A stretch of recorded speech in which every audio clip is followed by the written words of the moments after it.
All right, let's pull back the curtain on something you do every single second, without even thinking about it: moving. We're going to dive into the hidden physics that control your every step, every reach, and every single turn. No, really, just for a second. Picture it. You decided you wanted to get up and go somewhere, and your body just did it. It felt simple, right? Totally automatic, almost effortless. But underneath that simple feeling, oh, it's a whirlwind of activity. Your brain was acting like a master physicist, calculating all these forces, commanding this symphony of rotations, all of it governed by rules that have been around since, well, forever. Okay, so to really get a handle on that dance, we have to start with the absolute basics. It's like we need to open the secret instruction manual for the universe and ask a really basic question. What even is motion? So in physics, it all comes down to changing your position relative to something else. I mean, are you moving right now? Well, compared to your chair, probably not. But compared to the sun, you're literally hurling through space at about 67,000 miles per hour. That reference point changes everything. So what's the trigger for all this movement? It's a force. But, it can't be just any force. It has to be strong enough to win a fight against the object's own resistance, its natural laziness, its desire to just keep doing whatever it's already doing. And that stubbornness, that has a name: inertia. And it turns out, our bodies are unbelievably clever, using a whole mix of movements to get stuff done. So let's open up the body's movement toolkit and take a look at the 3 basic forms of motion. First up, you've got translatory, or what we usually call linear motion. This is when an entire object moves as one single piece. Picture a sprinter just exploding out of the blocks. Their whole body is basically a projectile moving straight down that track. The second tool in the kit is rotatory, or angular motion. Now, instead of moving from A to B, this is all about spinning around a central point, an axis. The classic example? A spinning top, just perfectly balanced and rotating right there in one spot.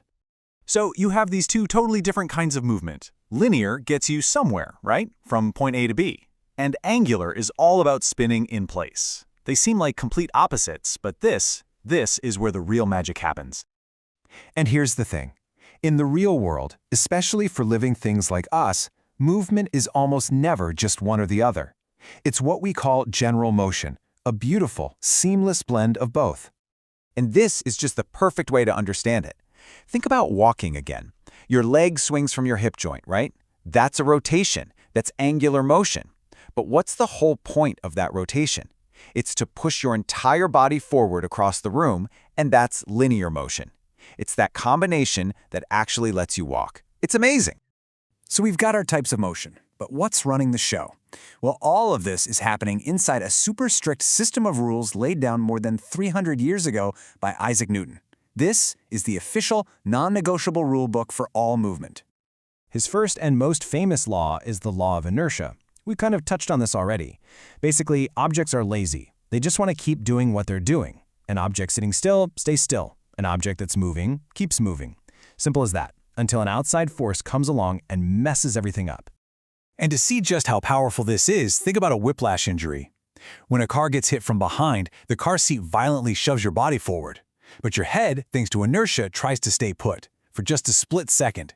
And that tiny, tiny delay, where your body moves but your head doesn't, is what causes your head to snap backward. And that's what causes the injury. It's a really brutal, real-world lesson in inertia. Newton's other laws kind of complete the picture.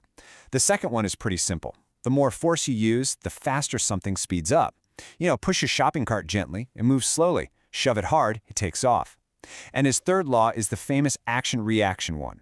When a rocket pushes hot gas down, that gas pushes the rocket up with an equal and opposite force. And that's how you get to space. Okay, so we have the components, we have the rules, but how do scientists and doctors and coaches actually study this stuff in the real world? Well, welcome to the Instant Replay booth, where we break down the human machine. So there are really 2 main ways to look at it. The first is qualitative. Think of this as the art of observation. It's a coach telling an athlete their form looks smooth or powerful. It's all descriptive, no numbers. The other way is quantitative. This is the science of measurement, using tools to get cold, hard data, like her knee angle reached exactly 110 degrees. So how do we get those numbers, that quantitative data? Well, there are 2 big approaches. Direct techniques measure motion by actually sticking sensors, like accelerometers, right onto the body. They're physically touching the person. Then you have indirect techniques, which measure from a distance, using things like high-speed cameras or those cool motion capture systems you see in the movies. And these tools are just incredible. They can be something as simple as a little plastic goniometer a physical therapist uses, all the way up to a full-blown lab with infrared cameras tracking dozens of markers on an Olympic athlete. But they all do the same thing. They turn the physical poetry of movement into cold, hard, analyzable data. So next time you get up to grab a cup of coffee or you see an athlete do something amazing, just remember that hidden world that's at play.